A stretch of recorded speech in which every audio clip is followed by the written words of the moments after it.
Ya, Terima kasih. Assalamualaikum warahmatullahi wabarakatuh. Selamat pagi, salam sejahtera untuk kita semua. Om Swastiastu, salam budaya. Teman-teman, saya tidak panggil Bapak Ibu kayak tua-tua, jadi saya biar Prof nanti jadi muda lagi, Prof. Jadi seleranya muda, jadi semangat muda terus, jadi kita semua. Jadi sebelum kita mulai, saya ingin mempersilakan Mas Irfan nih untuk sedikit tayangkan kira-kira sejauh mana BP Batam setelah jasa dan kesehatan di BP Batam. Silakan Mas Irfan. baik Mas Tendi, terima kasih. Bagi teman-teman aja ya, Mas Tendi ya, sepakat ya? Ya, jadi mudah semua kita jadi sama-sama. Bagi teman-teman yang baru berkenalan dengan Batam ya, atau jarang-jarang ke Batam, mungkin bertanya-tanya gitu, kenapa sektor pendidikan dan kesehatan dikembangkan juga di Batam. Untuk teman-teman yang di Batam juga mungkin sama, kenapa di Batam perlu ditambah sektor pendidikan dan kesehatan gitu. Selama ini kan Batam terkenal sebagai daerah industri. Baik, izinkan saya memberikan pengantar secara singkat. Jadi Batam dari awal filosofinya dikembangkan sebagai lokomotif ekonomi nasional, pusat pertumbuhan regional. Tujuannya untuk menarik investasi sebanyak-banyaknya, dan Batam ditetapkan sebagai kawasan strategis nasional, pusat pertumbuhan ekonomi nasional, dan percepatan pembangunan daerah. Karena Batam sangat strategis, berbatasan langsung dengan dua negara yaitu Singapura dan Malaysia, dan Batam juga dilalui oleh jalur perdagangan dunia paling sibuk ya di Selat Singapura. Nah, mengemban tugas itu, ini adalah grafik pertumbuhan ekonomi Batam dari awal sampai 2019. Nah, di mana di masa-masa awal itu Batam tumbuh sangat cepat. Bahkan di periode tahun 91 sampai 97 rata-rata pertumbuhannya 17%. Tahun 98 ada krisis moneter, semuanya turun. Tapi setelah itu Batam segera pulih dan tumbuh di rata-rata 7% selama 10 tahun ya. Ini di atas nasional. Kemudian 2008 ada krisis lagi, sempat terpuruk. Setelah itu kembali bangkit dan tetap di atas pertumbuhan nasional itu sampai 2013 ya. Setelah 2013 pelan-pelan ekonomi Batam menjadi stagnan gitu. Nah, karena itulah Batam yang selama ini ditopang oleh industri manufaktur ya, 54% ekonomi Batam itu industri manufaktur, di mana ada galangan kapal dan elektronik. Batam coba kembangkan sektor-sektor lain untuk menambah diversifikasi dari sektor yang ada, yang bisa dibagi jadi 4 kelompok ya. Manufaktur, jasa, logistik hub, dan pariwisata. Nah, pagi ini kita akan fokus di sektor jasa, yaitu pendidikan dan kesehatan internasional. Nah, dalam mengembangkan ini di Batam, tentunya kita mengikuti rencana-rencana yang ada ya, baik di pusat, di daerah, dan termasuk status Batam sebagai kawasan perdagangan bebas. Jadi kita diskusi salah satu roadmap di sektor jasa. Nah, kenapa sektor kesehatan dan pendidikan? Untuk sektor kesehatan dulu, kita lihat potensinya sangat luar biasa ya. Khususnya kunjungan medis WNI yang berobat ke luar negeri. Jadi di tahun 2017 di Singapura itu setengah dari pasiennya itu adalah orang Indonesia. Bahkan di Malaysia itu 60% ya. Jadi dari 1 juta kunjungan medis ke Malaysia di tahun 2017, 600 ribunya itu dari Indonesia. Bahkan di tahun 2020, ini target sebelum adanya pandemik, Malaysia menargetkan 2 juta kunjungan medis ke Malaysia dan 1 jutanya adalah orang Indonesia gitu ya. Eh, Mungkin Pak Tendi termasuk yang berobat ke sana nggak Pak? Nah itu, tapi lain lagi tuh berobatnya tuh wajib tuh kayak tuh. Nah kemudian ini kata travel blogger ya di Penang Malaysia itu 95% pasien di sana itu orang Indonesia gitu. Jadi sayang sekali berapa banyak devisa yang harus terbang keluar ya. Nah untuk pendidikan sebetulnya ceritanya sama ya. Kita tahu banyak juga anak-anak Indonesia ini yang sekolah ke luar negeri ke berbagai penjuru dunia ya. Tentu itu juga ada devisa yang uang yang lari keluar ya. Nah tapi di sini saya mau melihat bahwa sektor pendidikan itu ternyata bisa berkontribusi besar terhadap ekonomi ya. Ini saya ambil kota-kota yang terkenal sebagai kota pendidikan di Indonesia, yaitu Bandung, Malang, dan Jogja ya.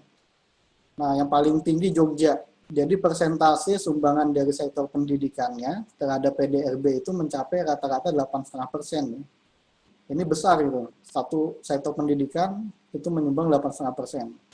Kemudian Malang rata-rata 8%, Bandung 3%. Nah, dan memang di Batam ini baru rata-rata 1% ya. 1% dari 105 triliun Pak Tendi. Jadi kira-kira 1 triliun ya. Nah, tapi intinya kalau kita lihat kota lain, kalau Batam betul-betul dikembangkan secara persentasi bisa naik signifikan ya. Apalagi kalau di luar negeri ada kota yang dominannya malah di pendidikan ya Pak Tendi ya. Iya, seperti College Station di Texas tuh satu kota pendidikannya itu. Nah, jadi satu kota ekonominya Dari dominan pendidikan. pendidikan gitu kan. Nah, jadi ini potensinya luar biasa. Nah, kemudian ini kan bagian dari sektor-sektor lain yang dikembangkan. Dan kita sudah mengadakan beberapa seri FGD ya. Ini FGD ke-10. Mungkin udah layak dapat gelas sama piring kali ya Pak Tendi ya. Udah Untuk bonusnya banyak. teman-teman yang ikut dari awal. Jadi semua sektor tadi kita kembangkan, kita susun roadmap-nya. Dan bulan Februari 2020 kita sudah kick off untuk sektor kesehatan ya. Waktu itu kita ngundang dari Dr. Maria, Pak Mukti, ada dari UI, ada dari Dr. Sigit juga, Direktur XBP. Jadi ini adalah lanjutan dari itu. Ini adalah FGD ke-11 ya. Nah ini saya highlight beberapa poin-poinnya. Yang satu ini saya nggak kenal nih Pak Tendi nih. Waduh, itu nggak jelas tuh sobat tuh. Intinya ini sebelum COVID ya, waktu Februari, waktu itu sebelum ada Corona, masuk ke Indonesia Corona. Jadi memang diramalkan wisata ke depan itu trennya akan berubah dari mencari bersenang-senang, melihat-lihat, menjadi wisata yang pengalaman, yang sifatnya spiritual ya. Nah, jadi wisata yang berkualitas lah. Jadi ini konteksnya wisata medis ini dari sebelum ada Corona juga trennya sudah naik dan adalah wisata yang baik ya. Karena lama tinggalnya lebih banyak, spendingnya lebih banyak. Kemudian dari Dr. Sigit, ini Direktur XBP, ini menyampaikan bahwa harus didukung juga oleh ekosistemnya ya. Dan pelayanannya harus dari awal sampai akhir, dari dijemput sampai diantar kembali itu harus pelayanan prima gitu ya. Ya kira seperti itu. Dan juga dikombinasikan dengan sistem pembayaran. Kemudian dari Dr. Maria Bubarika, staf khusus Menteri Kesehatan. Nah, ini kenapa kita ngundang Mbak Alia dan Mbak Mirza, ini kita menindaklanjuti ini Pak Tendi. Iya. Jadi dari sisi informasi dan marketing masih belum terurus ya. Jadi waktu bulan Februari itu, kalau kita googling berobat ke Batam di bulan Februari, itu di halaman pertama mesin pencari itu malah isinya public figure kita lagi berobat ke Singapura, ke Malaysia gitu.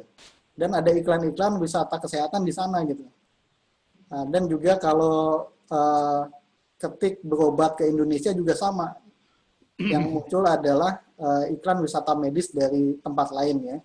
Nah, mungkin nanti Mbak Alia bisa memaparkan nih gimana caranya medis dan kesehatan ini kalau mau dikembangkan di Batam, kalau orang cari di mesin pencari itu nggak beralih ke tempat lain gitu kan, malah makin mantap untuk berobat ke Batam. Kemudian dari Pak Nuzul Ahyar, dari pakar ekonomi UI ya, intinya bahwa Batam industri itu juga harus dilengkapi oleh sektor jasanya. Ya, itu konteksnya yaitu kesehatan dan pendidikan ini. Nah, kita mengembangkan ini tentu harus melihat pesaing ya. Pesaing kita yang paling dekat yaitu Johor Iskandar. Secara geografis dekat, secara untuk dikejar juga lebih dekat ya. Kalau kita bandingkan Singapura terlalu jauh lah untuk saat ini untuk dikejar. Jadi kita lihat ini adalah 9 sektor yang fokus dikembangkan di Johor. Kita lihat ada sektor pendidikan dan kesehatan ya. Nah, sehubungan dengan pandemik, sektor kesehatan, wellness, personal care itu juga adalah sektor yang naik ya. Ya kita tahu ini mungkin masih euforia ya, naiknya drastis. Mungkin setelah nanti stabil akan turun, tapi tetap bakal orang lebih care tentang kesehatan. Jadi potensinya itu bakal tetap tinggi. Nah, ini yang baru-baru saja nih Pak Tendi nih. Ini tanggal 19 Juni Pak Tendi. Betul. Nah, jadi Malaysia cepat dia menangkap, memposisikan dengan adanya situasi pandemik ini dia tonjolkan lagi masalah wisata kesehatannya ya. Di sana kan ada MHTC ya, Malaysia Health Travel Council ya. Jadi kesehatannya betul-betul udah dikemas dalam bentuk travel hospitality, dan hebatnya berani membuka lebar bagi orang yang mau berobat, health tourist, bahkan itu tanpa perlu merujuk imigrasi dan karantina, bisa langsung ke rumah sakit gitu ya. Jadi luar biasa Malaysia itu sangat tanggap untuk menangkap peluang ini. Nah sekarang ini beruntung sekali saya dapat ini bocoran rencana pengembangan di Johor. Jadi untuk medik dan kesehatan, ya, ini di bawah ini peta Singapura, ada selat, nah di atasnya itu Malaysia, daerah Johor.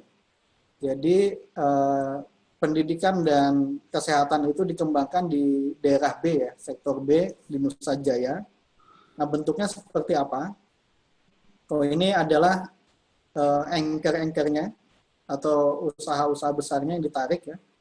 Ada Medini, EduCity, Legoland, ada BioExcel dan lain sebagainya. Nah kemudian ini roadmap mereka ya. Jadi 2009 mendirikan KPJ Hospital dan terus ada wellness center ini untuk kesehatan. Nah, kemudian nih yang mau saya garis bawahi Pak Tendi untuk pendidikan tingginya. Kalau di Indonesia mungkin masih banyaknya adalah yang sifatnya ngundang profesor tamu lah seperti itu ya. Untuk tapi lain, dia ajak langsung Newcastle University buka di sana, ada Raffles University, ada dari Netherlands Maritim. Jadi membentuk suatu EduCity ya, dan lain-lain ya, ada Southampton dan lain sebagainya. Nah ini modelnya seperti itu, jadi bukan hanya mengundang profesor tamu gitu kan. Nah kira-kira kalau seperti ini, Pak Tendi mau nggak menyolokkan anaknya ke Malaysia, Pak Tendi? Nah itu lebih enak di Indonesia ya, jelas semuanya kan. Nah, kalau ada di Malaysia Batam kan semua, iya. lebih bagus ke Batam ya Pak Tendi ya? Iya. Oke, ini di bagian akhir presentasi saya. Jadi untuk mengembangkan sektor kesehatan dan pendidikan tinggi di Batam, ini kerangkanya ya. Nah, yang penting di sini pertama perwilayahan nih. Tentunya nanti bakal bicara ini bakal ditaruh di mana gitu.